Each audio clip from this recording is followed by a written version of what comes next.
Nós damos então início ao nosso estudo do livro Desobsessão, autoria espiritual de André Luiz, psicografia do Chico e de Valdo Vieira. Nós estamos aqui estudando sobre as manifestações de enfermo espiritual. Nós vimos inicialmente aqui no 31, André Luiz trazendo para nós sobre o tempo, né, a forma como o trabalho deve se desenvolver, compreendendo ali o espírito adoecido que se manifeste. No item número 2, que nós vimos aqui também, falando sobre aquelas determinadas características que devem ser observadas durante as manifestações com relação à personalidade do espírito que vai se manifestar, falando um pouquinho sobre as discussões que porventura possam ser instigadas, né, para que durante o trabalho, né, durante o atendimento, a parte da hipnose construtiva também, que é bastante interessante, que nós vimos aqui no nosso encontro passado, evitar ali, né, a parte de animismo ou mistificação inconsciente que porventura venha a acontecer. Então esse foi o texto número 33 que nós estudamos. No texto número 34, depois eu preciso até corrigir aqui o nosso banner, né? No texto número 34, aqui André Luiz nos orienta o seguinte, então. No curso do trabalho mediúnico, os esclarecedores não devem constranger os médiuns psicofônicos a receberem os desencarnados presentes, repetindo ordens e sugestões nesse sentido, atentos ao preceito de espontaneidade, fator essencial ao êxito do intercâmbio. Nesse primeiro ponto, então, há ali alguns grupos, né, em que o dirigente ele acaba fazendo ali certas imposições, provocando nos médiuns alguns constrangimentos.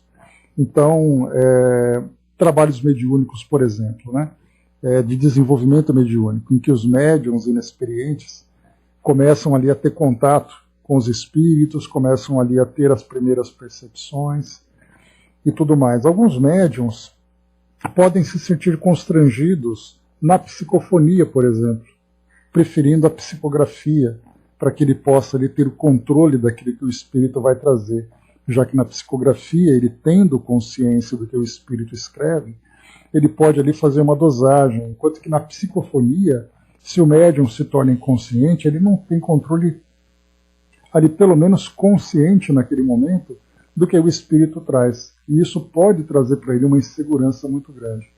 E o dirigente precisa estar ciente disso, porque muitos médiums, embora tragam ali um certo tempo de trabalho durante o desenvolvimento dessa tarefa, eles continuam se sentindo inseguros, dependendo do tipo de espírito que vai se manifestar. Um espírito mais agressivo, um espírito sofredor nesse ou naquele sentido. Então ele acaba ficando constrangido. Então o dirigente que vai dizer para ele, olha, o próximo espírito que vier, você vai fazer. Vai fazer com que ele se sinta obrigado a ter aquele contato, né, e abrir essa possibilidade de diálogo com aquele espírito, sem que ele esteja em condições ali psicológicas, em termos de acesso, em termos de aceitação, de espontaneidade, para receber esse tipo de comunicação. Então, como foi colocado aqui, o preceito de espontaneidade, fator essencial para o êxito do intercâmbio. Então, há necessidade de um conhecimento muito profundo entre os participantes daquela tarefa. Bom dia, Mazan. Então, o dirigente conhecer todos os componentes da sua equipe, esses participantes também conhecerem ali a forma com que o dirigente vai trabalhar essa tarefa, fazendo ali sempre aquele encontro inicial, aquele briefing, né, trocando alguma ideia entre toda a equipe sobre a forma como o trabalho vai se desenvolver, se todos estão ali em condições de participar daquele trabalho. Então é muito importante que haja uma transparência, um fluxo natural do diálogo entre todos os participantes para que esse trabalho seja conduzido da melhor forma. Então, essa ideia de imposição, essa ideia meio ditatorial dos dirigentes com relação ao participante do trabalho, é certamente ali um obstáculo que se cria para que o trabalho aconteça de uma forma produtiva, proveitosa, principalmente para os espíritos que são atendidos. E da mesma forma também permitam, né, que os espíritos assistentes da tarefa encontrem, né, no grupo ali sempre também ali essa fluidez nas ideias, fluidez na vontade de ajudar, ali na forma como o trabalho se conduz. Então esse é o primeiro ponto que André Luiz chama atenção. Não devem constranger os médiuns psicofônicos a receberem os desencarnados presentes, repetindo ordens e sugestões nesse sentido. Então, sem imposição. É claro que a condução do trabalho é sempre de uma forma motivadora e não de uma forma impositiva. Então esse ponto é fundamental. Depois ele continua. Os esclarecedores permitirão aos espíritos sofredores que se exprimam pelos médiuns psicofônicos, tanto quanto possível, em matéria de desinibição e desabafo, desde que a integridade dos médiuns e a dignidade do recinto sejam respeitadas, considerando, porém, que as manifestações devem obedecer às disciplinas de tempo. Na forma como os espíritos vão se manifestando, o médium esclarecedor ele deve, naturalmente, incentivar o espírito a trazer ali a sua ideia, para que aconteça ali a conversa produtiva, a conversa construtiva no sentido de esclarecê-lo. Mas é muito importante que esses esclarecedores observem também que tipo de manifestação vai acontecer. Ou seja, o espírito ele pode ser mais agressivo.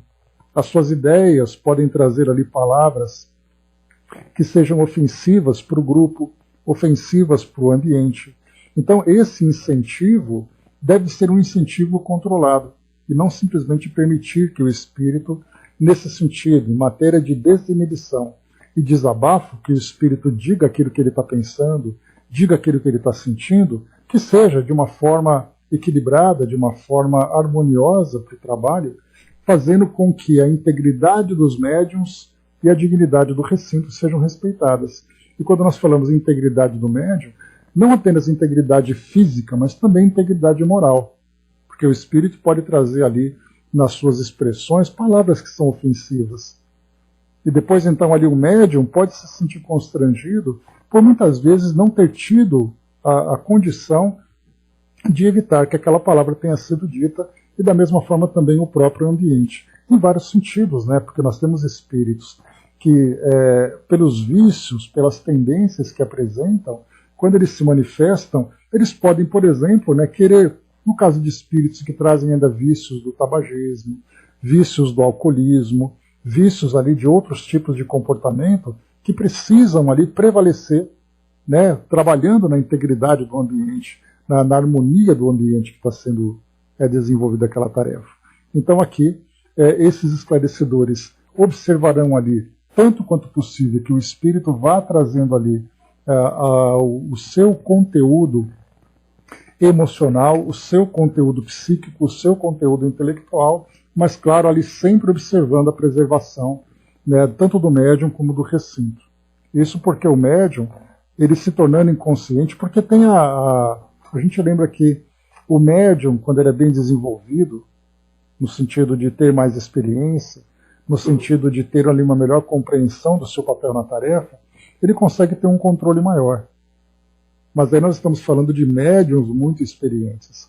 E a gente sabe que os grupos de trabalho de desobsessão, assim como também grupos de trabalho para atendimento a espíritos sofredores ou para espíritos comunicantes de um modo geral, são médiums ali que estão trabalhando para o seu próprio aprimoramento. Então a gente vai lembrar que a tarefa mediúnica, ela traz esse objetivo de aprimorar o médium durante o desenvolvimento do trabalho, no decorrer ali da sua participação, né, nos anos que vão se seguindo, conforme ali ele vai encontrando condições para isso. Então não são médiuns que, estando pronto, começam a tarefa. São médiuns que vão se preparando durante a tarefa. E, portanto, não são médiuns que têm ali controle total sobre aquilo que acontece. Então, nesse caso, médiuns que são inconscientes, médiuns que são semiconscientes, mas dando ali, né, a passividade para o espírito, como o próprio nome diz, dar passividade significa que ele se torne passivo para que o espírito se manifeste, mas é uma passividade controlada, mas nem todos os médiuns têm essa condição. Daí então, quando o esclarecedor fala para o espírito ter ali toda a espontaneidade, ter toda a liberdade para se expressar, é muito importante que nem sempre o médium, que é o psicofônico, tem condições de manter o equilíbrio do espírito ali, né, manter o equilíbrio para que o espírito seja restrito na sua manifestação. Então é de responsabilidade do esclarecedor que contenha o espírito, por exemplo, quando ele começa na manifestação a trazer ali palavras mais agressivas, palavras de baixo calão, né, palavrões e tudo mais, o próprio esclarecedor vai dizer para o espírito que ele precisa se controlar para que ele possa respeitar o ambiente. Porque ali é um ambiente pacífico, é um ambiente de socorro, e aí o próprio espírito vai tendo esse esclarecimento. Então, quando começa a observar a exaltação do espírito, né, e aquela espontaneidade que acaba sendo prejudicial, o próprio esclarecedor vai solicitar ao espírito para que ele, né, mantenha ali, né, uma linha de conduta, uma linha de comportamento. Dudu colocou: acredito nesse tempo todo no trabalho mediúnico que esses irmãos mais violentos no verbo estejam sendo monitorados pelos assessores espirituais, pois por vezes o verbo é forte e até agressivo, mas nunca vi um irmão assim falar um palavrão. São muitos os relatos que nós temos, Dudu, de espíritos que são agressivos fisicamente, espíritos que eles não usam palavrões, por exemplo, mas eles usam palavras ameaçadoras, palavras desafiadoras, provocativas para o grupo. Eles podem ali trazer, não no sentido palavrão, no sentido ofensivo, mas no sentido da forma como eles se expressavam no seu dia a dia. Nós não temos pessoas aqui que você vai conversando com ela e para qualquer tipo de expressão ele solta um palavrão? O espírito também pode fazer isso durante o trabalho, ali na sua tristeza, na sua frustração, né, naquele desejo de vingança, ele vai querer ser agressivo nas palavras. Então é importante lembrar que os espíritos que dão apoio a esse trabalho fazem essa parte de fazer com que o espírito ali mantenha ali um certo equilíbrio, mas é muito importante que a equipe encarnada também tenha consciência na forma como vai conduzir o trabalho.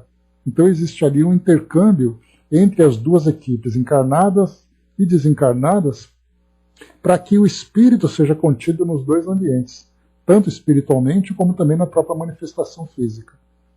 Então é importante que a gente perceba isso, né, que quando a gente fala em palavrão, muitas vezes o espírito não fala palavrão nenhum, mas a forma como ele se expressa acaba sendo ofensiva, acaba sendo agressiva, acaba sendo provocativa, como eu comentei. Né? Então isso faz muito. Então o espírito também ali, no momento em que ele está com muita raiva, ele fisicamente provocar uma certa perturbação. Daí, inclusive, que o próprio André Luiz, lá no começo do nosso livro, quando ele falava sobre a preparação do ambiente para que o trabalho de desobsessão aconteça, que é o mobiliário, que os objetos sobre a mesa, o objeto próximo aos médiuns, que sejam retirados para evitar qualquer tipo de acidente, qualquer tipo de situação assim. Então, são situações que podem acontecer. Acontecem com frequência? Não. Mas é possível que aconteça porque você nunca sabe em que condições o espírito manifestante vai se apresentar. Pois é, esse urro, por exemplo, muitas vezes eles estão arranhando a mesa, eles estão esmurrando a mesa. Se depender do espírito, eles querem se levantar, tomando conta do corpo do médium, para que ele possa se expressar ali naquele momento. São espíritos que estão ali em condições variadas. Então, por isso, essa contenção faz parte ali do trabalho dos espíritos, dos assessores nesse trabalho, né, ou dos dirigentes desse trabalho, do médium em si, que dentro da educação mediúnica tem uma compreensão sobre o seu papel e como controlar essa manifestação, e do esclarecedor, porque é o esclarecedor que durante a conversa vai exaltar as emoções daquele espírito ou vai conter, conduzindo aquela conversa de um modo mais saudável. Porque a gente percebe, né, num debate, por exemplo, só para a gente poder ter uma ideia, fazendo uma ilustração, né? Imagina que você está conversando com alguém sobre um tema que é provocativo na nossa sociedade, como, por exemplo, política. Dependendo das perguntas que você faz e das respostas que você dá, você vai fazer com que aquele seu interlocutor se torne mais agressivo ou não, dependendo da exaltação dele diante daquele tema. A mesma coisa com relação à religião, a mesma coisa com relação ao esporte. Você vai conversar com alguém e, dependendo do seu comportamento, você vai conduzir a reação daquela pessoa. Imagina que você tem alguém ali que tem ali uma paixão exacerbada por um tema político. E você começa a provocá-lo. Qual vai ser o resultado dessa conversa? No final, certamente vai trazer um grande desequilíbrio. Então, da mesma forma que você, conversando naturalmente com as pessoas, no seu dia a dia, o seu comportamento vai determinar a forma como aquela pessoa reage, durante o atendimento mediúnico, no trabalho de desobsessão, o esclarecedor ele também é um condutor de conversa. Então é ele que vai conduzir o espírito para falar de uma forma tranquila, para falar de uma forma serena. Quando o espírito começa a se exaltar, é ele que vai pedir para o espírito se acalmar, para dar aquela respirada, para ficar tranquilo. Ou ele vai ficar provocando o espírito, vai ficar conversando com ele, até o momento em que começam a debater. E nesse momento do debate, todo o trabalho evangélico foi perdido, porque a conversa foi mal conduzida. Por isso o trabalho de preparação do esclarecedor é importante, para ele entender que ele está conduzindo psiquicamente aquele espírito, levando-o a esse esclarecimento através da evangelioterapia.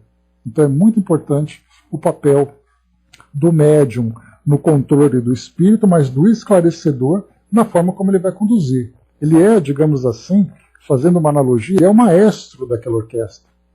É ele que vai determinar o ritmo daquela música, é ele que vai determinar de que forma que aquela música vai ser tocada. Porque é ele que tem a batuta na mão. E nesse caso o esclarecedor é o componente da equipe que vai exatamente ele determinar de que forma que aquela conversa, para qual direção e em que ritmo aquela conversa vai ser conduzida. A Angelina colocou, o médium nunca deixa de estudar, cada dia surge uma nova experiência. E isso quando a gente fala, Angelina, até mesmo para os médiuns mais esclarecidos.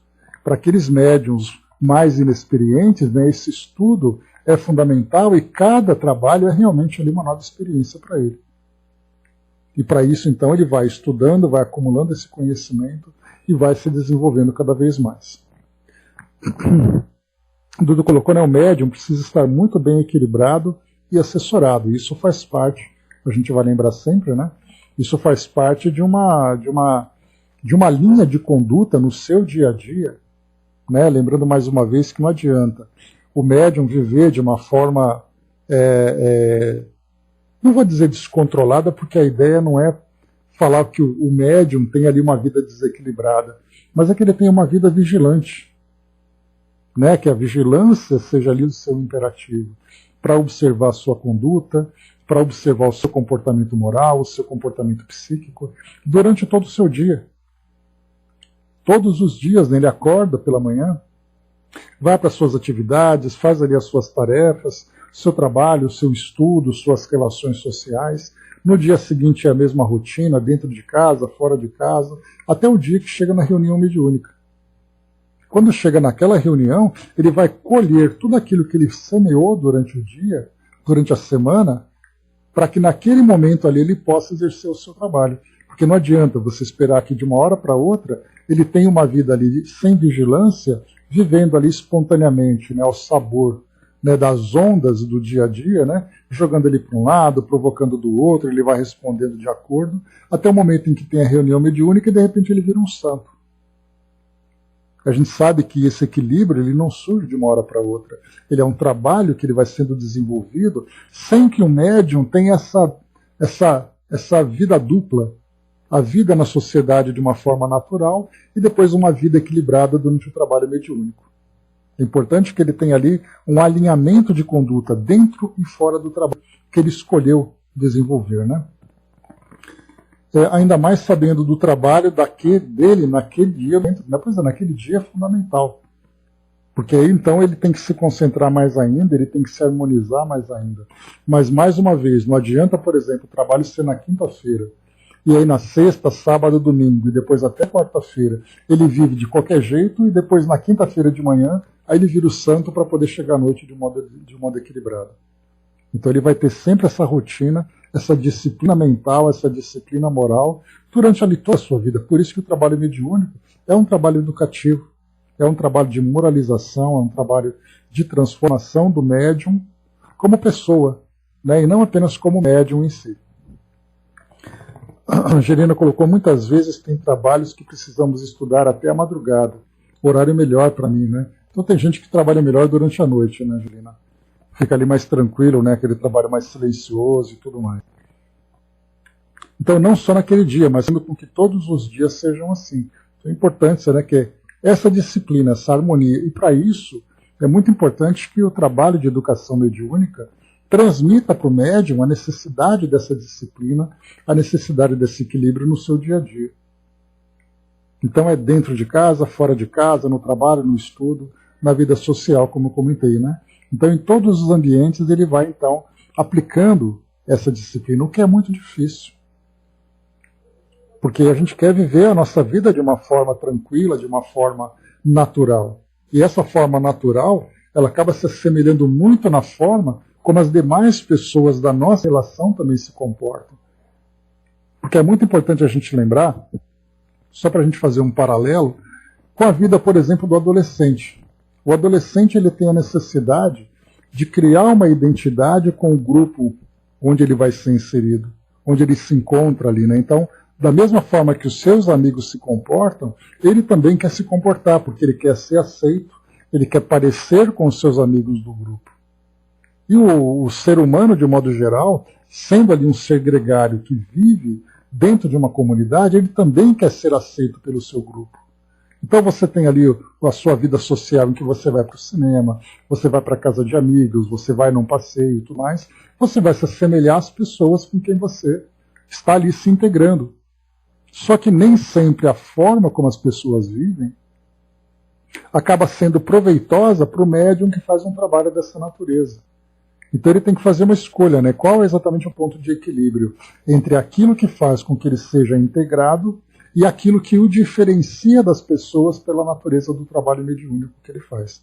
E não apenas trabalho mediúnico, né? O espírita de um modo geral, digamos assim, os bons religiosos de um modo geral, que a gente vai colocar isso em todas as religiões, né, são exatamente essas pessoas que conseguem harmonizar, que conseguem encontrar o ponto de equilíbrio entre aquilo que ele deseja ser, pela causa, pela filosofia que ele abraça, ao mesmo tempo pela vida natural que ele vive, né, como um ser que faz parte de uma comunidade. Então ele vai encontrar aquele ponto de equilíbrio em que ele vai conseguir conversar na mesma linguagem, viver ali aquela vida harmoniosa com o seu grupo e ao mesmo tempo manter o seu equilíbrio, porque foi a escolha que ele fez. No trabalho mediúnico, em especial, é mais importante ainda, porque o equilíbrio mental, o equilíbrio moral que ele apresenta vai interferir diretamente no desempenho da sua tarefa. Enquanto que o religioso é simplesmente ali a escolha que ele fez para ter a vida daquela forma. E lembrando que esse bom religioso não significa que são aquelas pessoas que vivem dentro de uma religião. Porque nós temos os grupos religiosos em que dentro desse grupo você tem ali preconceitos, você tem ali críticas e apontamentos que são feitos e tudo mais. Então o bom religioso é aquela pessoa que vive a sua religiosidade de uma forma verdadeira, né, seguindo ali os princípios filosóficos e morais da sua religião. Então no caso da mediunidade, o elemento moral é um instrumento de trabalho que vai interferir na forma como a tarefa vai ser desenvolvida. Avançando um pouco mais, diz aqui ainda André Luiz. Então nós falávamos aqui sobre a contenção, né, a forma como o médium vai ali conter o espírito, e o esclarecedor tem esse papel na forma como a conversa vai ser conduzida. Os médiums, sejam eles esclarecedores ou psicofônicos, sustentarão o máximo cuidado para não prejudicarem as atividades espirituais que lhes competem, alimentando dúvidas e atitudes suspeitosas inconciliáveis com a obra de caridade que se dispõe a prestar, muitas vezes põe a perder excelentes serviços de desobsessão por favorecerem a intromissão de inteligências perversas. Esse parágrafo aqui vai exatamente ao encontro daquilo que nós conversamos agora. Então, ali, alimentando dúvidas e atitudes suspeitas, é a forma como ele se conduz no seu dia a dia. Dúvida com relação aos seus valores, dúvida com relação às suas ideias. Então, a gente vai lembrar, né, aquela passagem de André Luiz, bom dia, embaixador, aquela passagem de André Luiz que eu sempre gosto de lembrar, que as suas opiniões revelam o verdadeiro lugar que você ocupa no mundo. Então, quer dizer, essa sua opinião, como foi colocado aqui, as dúvidas e atitudes suspeitosas que podem ser inconciliáveis com o trabalho de caridade que ele deseja realizar, fazendo com que isso acabe interferindo de uma forma direta no trabalho que ele pode prestar nos grupos de desobsessão, porque ele acaba se tornando um instrumento imperfeito, inclusive permitindo, pela forma como ele se conduz, que ele seja, por exemplo, influenciado, que ele seja obsediado. Então, o médium obsediado trabalhando numa tarefa de desobsessão. É algo que não condiz com a realidade. Então, precisa, dessa forma, né, que o médium tenha ali, né, o equilíbrio para conduzir a sua vida de um modo proveitoso para que, durante o trabalho, né, ele consiga colher o resultado desse equilíbrio na forma como a tarefa se desenvolve. E aqui no próximo parágrafo, o André Luiz reforça isso. Ele diz assim: os médiuns de qualquer grupo de desobsessão, como aliás acontece a todo espírita, são chamados a honrar sempre, e cada vez mais, as obrigações de família e profissão, abstendo-se de todas as manifestações e atitudes suscetíveis de induzi-los a cair em profissionalismo religioso. Esse profissionalismo religioso é aquele indivíduo que trabalha dentro de uma religião investido de um título. Então, por exemplo, eu sou um sacerdote porque eu fui formado dentro daquela teologia e eu fui investido daquele papel para poder desempenhar aquela tarefa. Então eu faço isso de uma forma profissional. Eu tenho ali o título, eu tenho ali a competência intelectual, eu tenho ali o apoio da instituição para fazer esse meu trabalho. Mas a gente lembra que o seu papel é muito mais moral do que técnico. Porque técnico no sentido, se nós pegarmos, por exemplo, um sacerdote da Igreja Católica, ele tem ali, por exemplo, no momento em que ele vai realizar uma determinada cerimônia, ele tem ali o roteiro, ele sabe o que fazer, ele sabe como conduzir e tudo mais. Mas a gente vai lembrar, por exemplo, no livro Libertação, em que nós estudávamos, né, André Luiz, trazendo para nós ali, né, a história de Margarida, aquela jovem que era obsediada e vinha ali sendo violentamente, né, agredida pelos espíritos nesse processo de desobsessão.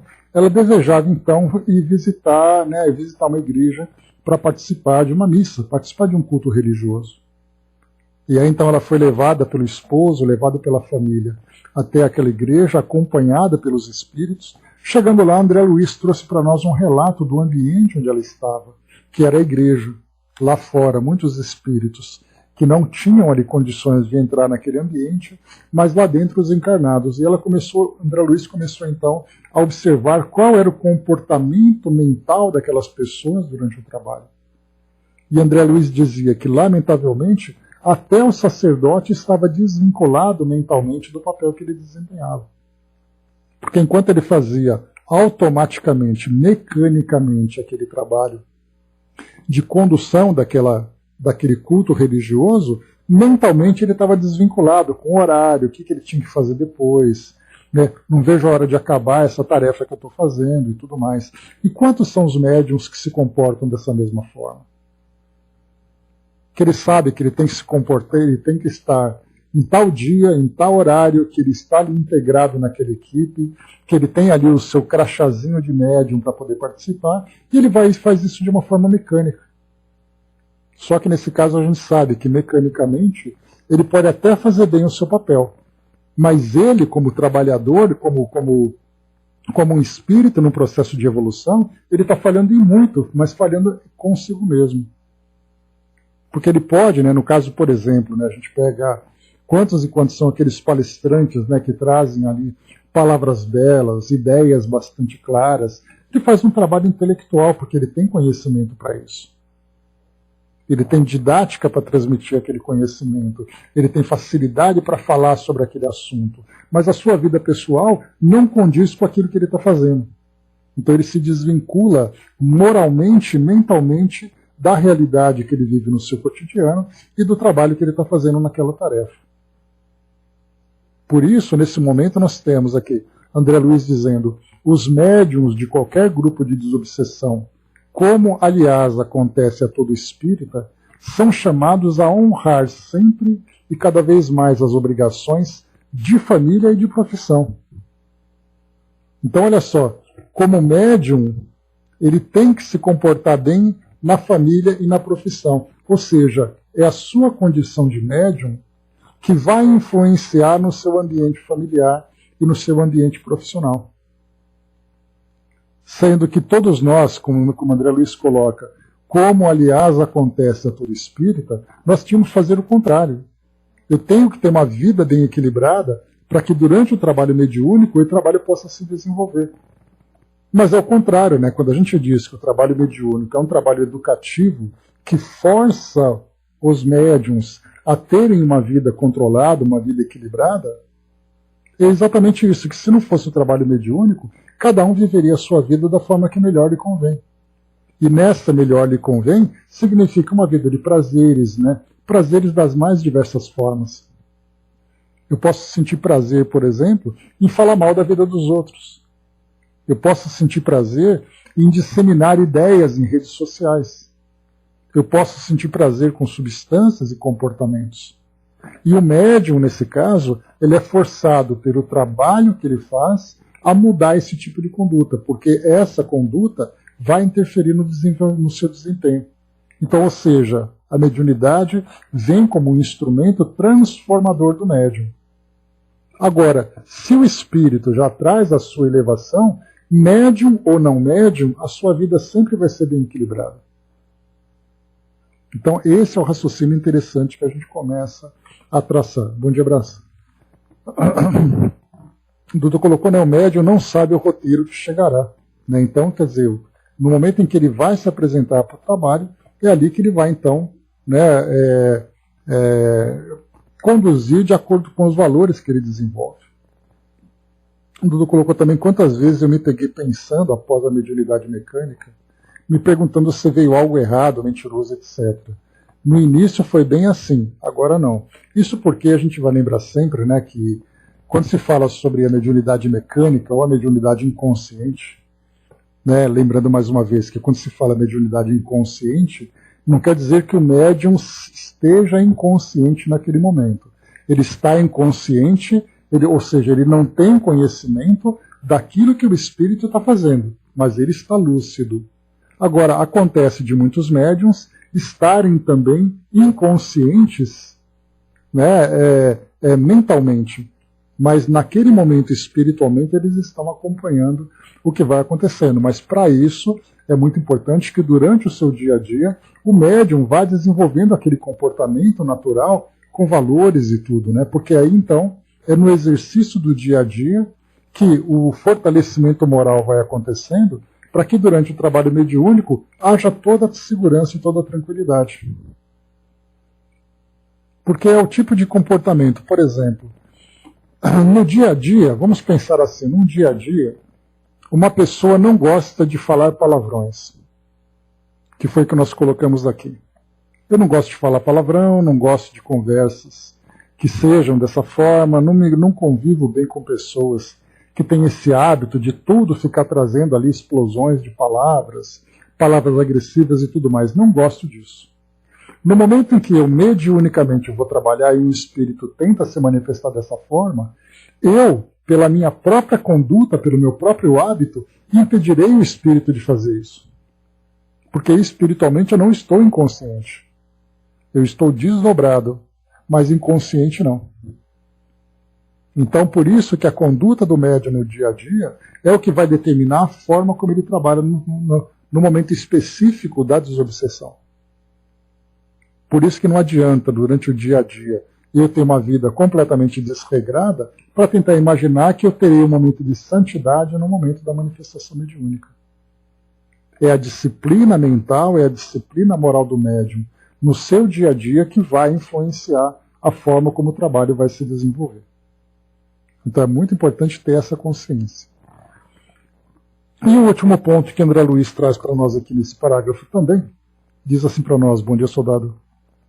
Compreendam os dirigentes e seus assessores que o esclarecimento aos desencarnados sofredores é semelhante à psicoterapia e que a reunião é tratamento em grupo, cabendo-lhes, quando e quanto possível, a aplicação dos métodos evangélicos.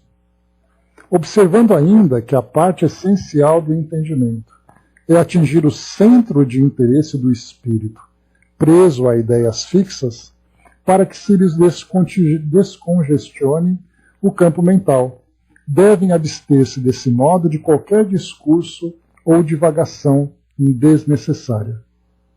Então nós falamos aqui da psicoterapia, que é o trabalho que acontece, fazendo com que o espírito se conscientize da sua realidade, que ele perceba ali, né, que todos nós desejamos alcançar a nossa felicidade. Só que para alcançar essa felicidade nós precisamos de mudança de conduta, mudança de comportamento, saindo daquilo que traz prejuízo para nós mesmos para aquilo que nos proporciona felicidade. Então isso acontece nos consultórios de psicologia, em que os psicoterapeutas estão ali trabalhando com o indivíduo para que ele possa encontrar na sua vida quais são as condutas, quais são os comportamentos que ele vem tendo que proporciona para ele aquele estado de desequilíbrio. Então ele vai mudando esse comportamento para poder encontrar ali aquela harmonia que ele deseja. No caso da desobsessão acontece a mesma coisa, só que nesse caso aquilo que é mais importante de ser aplicado é exatamente ali o método evangélico. Por isso, então, de psicoterapia, nós falaremos de evangelioterapia. E o que é exatamente o evangelioterapia? A palavra evangelho para nós, ela traz um peso muito grande da ideia religiosa. Sendo que, na verdade, a evangelioterapia, o evangelho, é um conjunto de valores que vão sendo aplicados no nosso dia a dia para que nós possamos alcançar, conforme Jesus traz para nós, lá no Sermão da Montanha, aquele estado de bem-aventurança. Então é a mesma coisa, Abraço, que a gente lembra quando se fala de Jesus. Para muitos, Jesus é considerado um símbolo religioso. Para nós espíritas, pelo menos nós deveríamos assim compreender, Jesus se traduz para nós como modelo de conduta. Então não é aquela pessoa que tem que ser adorada, que tem que ser cultuada, que tem que ser presa em objetos que vão trazer para nós uma simbologia religiosa. É aquele indivíduo que traz para nós um modelo de conduta que vai dizer para nós que nós estamos nos conduzindo daquela forma e, portanto, construindo o caminho da nossa própria felicidade. Por isso que quando se fala métodos evangélicos, nós vamos falar para aquele espírito exatamente de tudo aquilo que ele precisa fazer para que ele possa alcançar a sua bem-aventurança, que é a sua felicidade. E começa pelo perdão, pelo auto-perdão, né? Porque a gente vai lembrar que na desobsessão, a grande maioria dos espíritos que se manifestam é de espíritos que trazem ali um sentimento de vingança muito grande. E nesse sentimento de vingança, o único tipo de valor que pode dissolver tudo isso é exatamente ali o perdão. E o perdão faz parte daquele conjunto de valores contidos no Evangelho. Então, se falar sobre evangelioterapia, é falar para nós sobre valores que precisam se desenvolver. Estou com uma pergunta aqui no ouvido, né? Numa reunião de adolescentes, num sábado qualquer, há a possibilidade de um menino ou menina dessas passar por um momento de mediunidade, seja na psicografia ou psicofonia? Eu nunca participei nessas reuniões e sempre quis saber se acontece. Dudu, a mediunidade ela vai aflorando nas pessoas de uma forma bastante diversificada, né? Então, você tem ali crianças que trazem a mediunidade. Você viveu isso, né, na sua experiência. Você tem ali adolescentes, você tem jovens, você tem adultos, cada um ali tendo, né, um momento de aflorar a mediunidade. Muitas vezes você tem ali momentos específicos em que o ambiente onde você se encontra se torna mais favorável para que você se torne suscetível para o afloramento. Então pode acontecer numa reunião, por exemplo, né? Pois é, mas pode acontecer. Né? Nós já tivemos, por exemplo, eu mesmo tive a oportunidade de acompanhar durante um evento voltado para jovens, que um jovem que era trabalhador mediúnico, trabalhador ali que trabalhava na parte de entretenimento dentro da atividade, ele começou a sofrer um processo de obsessão em que ele começava a se agredir fisicamente. Porque aquele ambiente fazia com que ele se tornasse mais sensível àquela influência e ele acabou se tornando ali suscetível a essa presença espiritual ao lado dele. Então pode acontecer. E isso pode acontecer não apenas no ambiente espírita, mas até mesmo no ambiente religioso, no encontro de jovens, durante o trabalho de evangelização, uma pessoa que durante um culto religioso, ela se torne ali, né, se envolva naquele momento e se torne mais sensível àquele momento, e ela acaba se tornando vulnerável tanto às influências espirituais, como também à própria mediunidade que ela tem ali, que ela vai aflorando. Então, sem dúvida que pode acontecer. E aí, nesse caso, os evangelizadores, né, a Miriam já deve ter vivido experiência assim, tem que ficar muito atento para que conduzir o jovem para retomar o equilíbrio, para fazer com que ele volte à sua serenidade e tudo mais, porque isso realmente pode acontecer. A mediunidade ela vai surgindo e cada espírito ele vai tendo ali o seu próprio momento, né? Numa comédia eu já vi isso, né? Mas psicografar não, mas pode acontecer. E nesse caso vai depender muito da forma como os dirigentes do trabalho vão ali se comportando. Então você tem, por exemplo, um jovem que deseja ali trazer uma mensagem psicografada e você tem os evangelizadores que estão ali observando, eles podem ali permitir ajudar aquele jovem na psicografia. Mas aí a gente vai lembrar também que, né, nós temos ali evangelizadores que acabam tendo muito medo pelo fato do jovem estar manifestando durante o trabalho que ele está conduzindo. Então ele prefere evitar que o espírito se manifeste para evitar qualquer tipo de consequência, de crítica e tudo mais. Então ele prefere reprimir a manifestação mediúnica do que permitir que ela aconteça. E aí nós temos os dois lados, né? Vamos imaginar, por exemplo, que aqui no nosso trabalho, você, Angelina, Fabi e outros amigos aqui que são médiums, quando vocês começaram a trazer as primeiras manifestações, nós poderíamos reprimir nesse momento dizendo, Dudu, evita que isso não permita que isso aconteça, porque isso atrapalha o nosso trabalho, que aqui não é ambiente para isso, que o nosso trabalho é apenas de estudo, etc, etc. Chegaria uma hora em que você simplesmente, né, os espíritos simplesmente não se manifestariam mais, ou se manifestariam para você. Pois é, né, dá para imaginar que naquela época era assim que acontecia. Que era algo novo para todos nós, né? Mas no momento em que a gente foi tratando isso de uma forma natural, as próprias comunicações também se tornaram naturais. Só que quando a gente fala num trabalho de evangelização, ali você tem, né, uma série de fatores que precisam ser analisados, né? Então, pois é. Então, assim, vê lá como é que funciona e deixa fluir. Então, no caso de uma evangelização, você tem ali outros jovens, você tem o jovem, né, o próprio jovem, né, que precisa aprender a controlar a sua mediunidade para que ela aconteça num ambiente propício, no momento propício para isso. Então, tem uma série de situações que precisam ali ter um cuidado maior, né? Pois é, Brás, o certo é evitar isso, né? Mas caso aconteça, é muito importante que isso seja tratado de uma forma natural. Né? Porque, não, sem dúvida, o ambiente da evangelização não é para isso. Né? Mas pode acontecer, por exemplo, de um jovem naquele momento. Vamos pensar o seguinte, Brás, criar a seguinte situação. Os evangelizadores estão fazendo um trabalho de meditação com os jovens naquele momento. E aí então o jovem que se encontra ali naquele estado alterado de consciência, por estar ali trabalhando na meditação, ele começa a trazer uma psicofonia. Porque a psicografia era um pouco mais complexa, pelo fato de você precisar ter lápis, ter caneta, aquela coisa toda, né? Ter papel e tudo mais. Mas na psicofonia não, ela simplesmente acontece. Naquele momento em que vai acontecendo, o evangelizador tem um papel fundamental, porque ele pode deixar aquele jovem à vontade, explicando para ele ali o que aconteceu, compreendendo ali o momento em que ele está passando, ou você pode reprimir ele de tal forma em que ele nunca mais vai tratar isso de uma forma natural. E aí, nesse caso, nós não estamos falando de espíritos que são ali espíritos em desequilíbrio, mas nós estamos falando de uma manifestação que aconteceu. Ou seja, aconteceu, o espírito se comunicou, explicar para aquele jovem, começa a estudar a mediunidade e as coisas vão naturalmente fluindo. Porque um jovem, a gente sabe que o ambiente de juventude é um ambiente muito delicado. Porque nem sempre os jovens que estão ali têm a compreensão, têm maturidade para lidar com isso.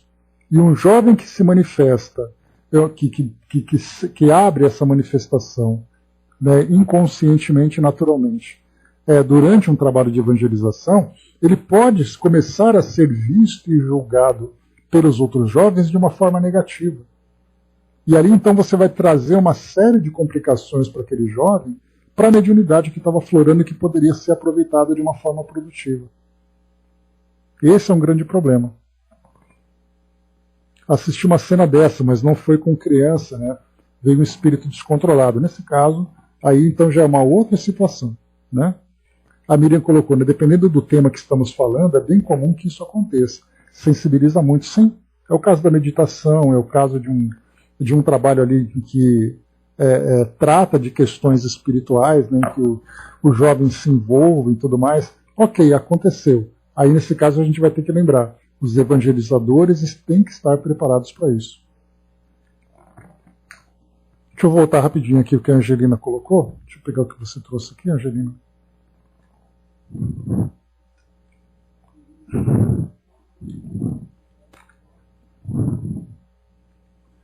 Só um instantinho.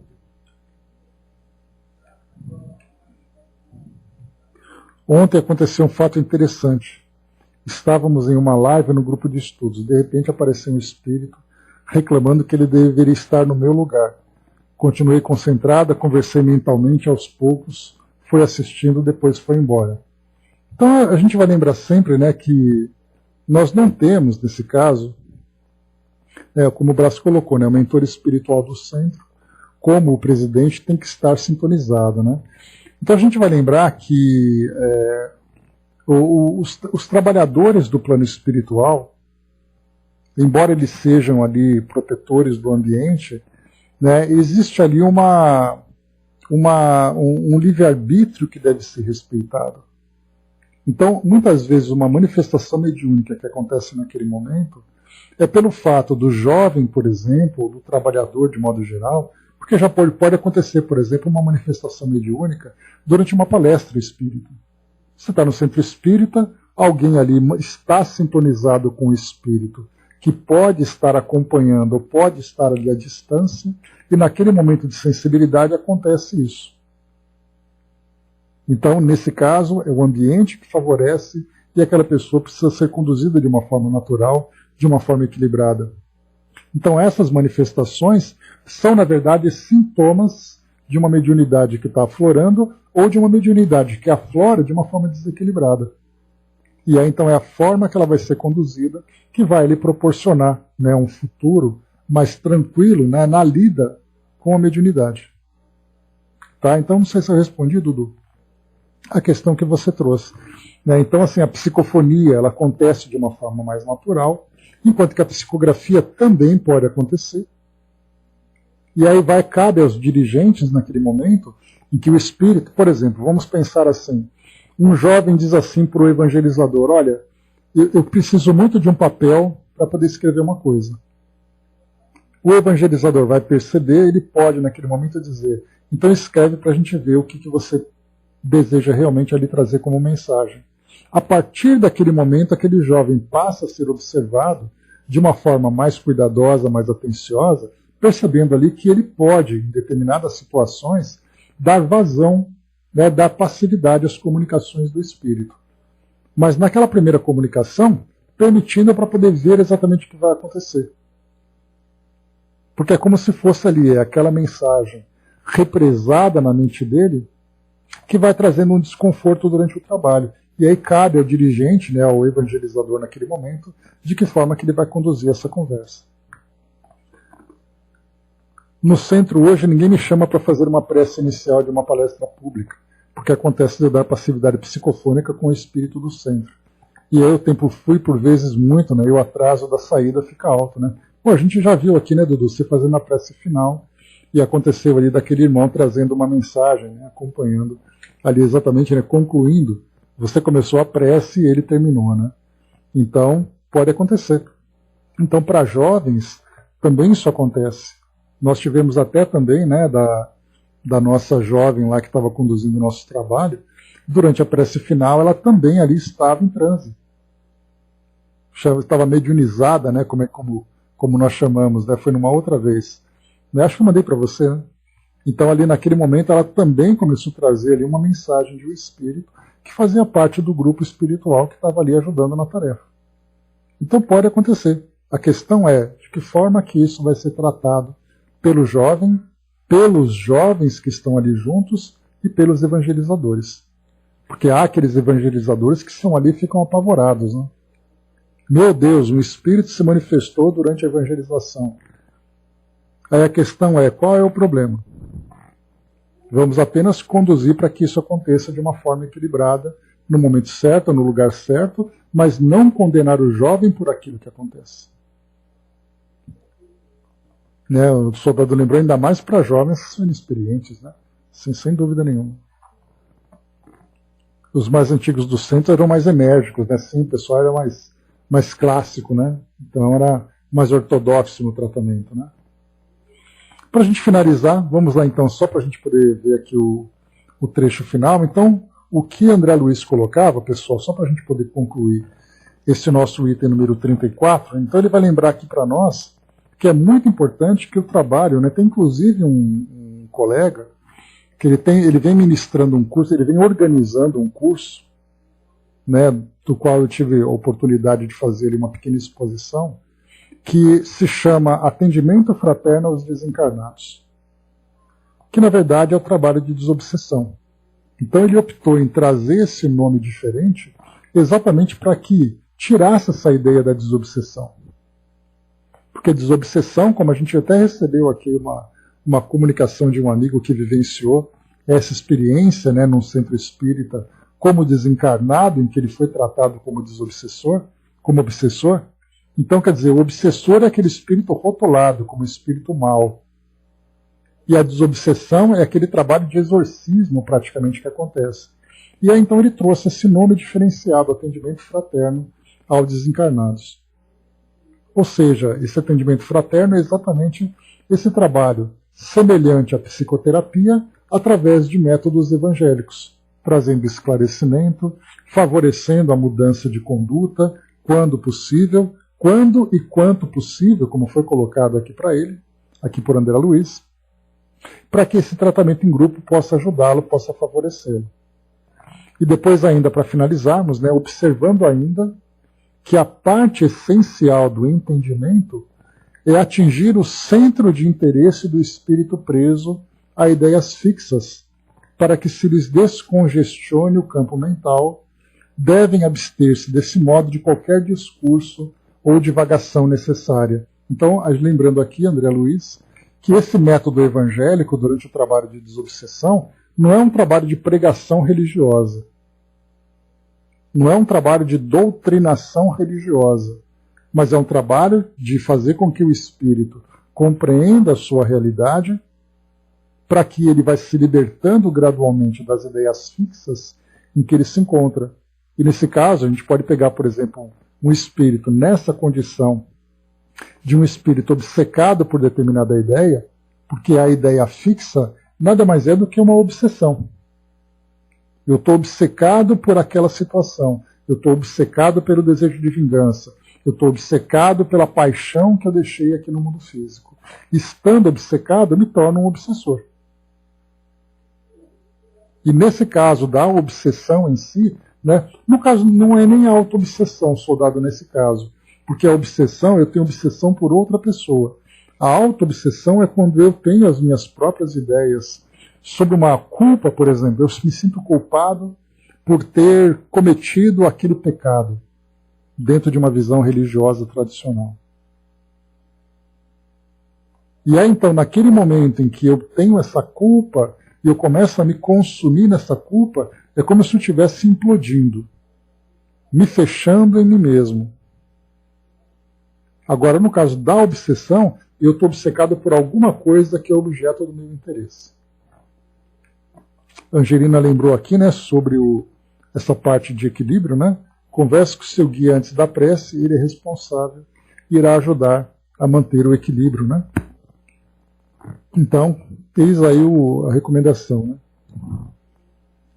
Então, pessoal, só para a gente finalizar, concluindo aqui então nossa tarefa, esse objetivo do trabalho, então, né, de esclarecimento para aquele espírito, é para que ele se veja dentro daquela circunstância, dentro daquela situação que foi criada durante a sua existência, né, durante a sua vivência, seja no mundo físico, seja no mundo espiritual, porque muitos espíritos obsessores se tornam obsessores por circunstâncias que aconteceram depois que ele desencarnou.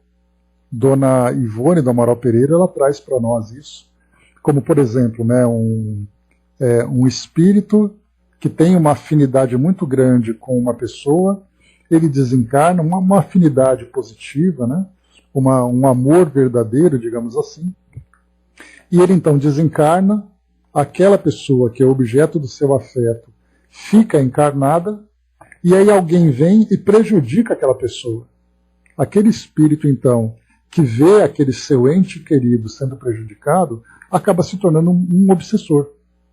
Então ela estava lembrando, Dona Ivone, que ela falava de espíritos que desencarnaram na condição de escravos, né, depois, né, num plano espiritual, viviam ainda essa ideia, vendo pessoas que eram ali do seu afeto, estando presas aqui no mundo físico a determinadas perseguições. Esses espíritos se tornaram perseguidores, buscando essa vingança por ver um ente querido sendo prejudicado. Então, nesse caso aqui nós temos, né, o objetivo é sempre fazer com que o espírito compreenda a realidade que ele vive e fazendo com que descongestione o campo mental. Porque esse congestionamento de todas as ideias girando em torno de um determinado ponto vai fazendo com que ele mesmo se prejudique. O soldado colocou, né, eu entendo que se é relacionado com a própria pessoa é auto-obsessão, sim. Independente do foco, né, se é para si ou para alguma ideia externa. Mas é meu entendimento, né, dizem que vingança é como um ácido que corrói o coração. Sim, né, então assim, o que a gente vai colocar em termos técnicos, né, auto-obsessão, é que ele mesmo se prejudica em torno de determinada ideia. Quando é uma obsessão, ele está obcecado por alguma coisa que visa, né, uma outra pessoa, uma outra situação. Então são, tecnicamente, ali apenas só para diferenciar uma coisa da outra, que elas podem se misturar sem dúvida nenhuma. Então finalizamos por aqui o nosso estudo. Nosso próximo encontro, então, né, esse aqui é até pequenininho, 35, mas deixa eu ver aqui, a gente vai deixar então para o próximo. Então o número 35 é o tema do nosso próximo encontro. Então é isso, pessoal, fechando por aqui o nosso trabalho. Eu tenho um livro, eu acho que eu ainda tenho esse livro, que ele traz ali em cada capítulo um relato sobre um determinado caso num trabalho de desobsessão. Eu vou tentar encontrar e vou escanear aqui algumas páginas para a gente poder fazer uma leitura depois de um caso, para a gente ver ali começo, meio e fim de um trabalho que foi desenvolvido nessa tarefa de desobsessão, mostrando ali a aplicação de todas essas técnicas, desde a hipnose, da manifestação, do esclarecimento, da percepção do médium, tudo isso ali englobado nesse tema. Quem me deu de presente, inclusive, foi a Cindizinha. Eu vou ver se eu acho aqui na minha biblioteca. Se eu encontrar, eu vou pegar um capítulo só para a gente poder ilustrar. Né? Eu pego ali um caso interessante e trago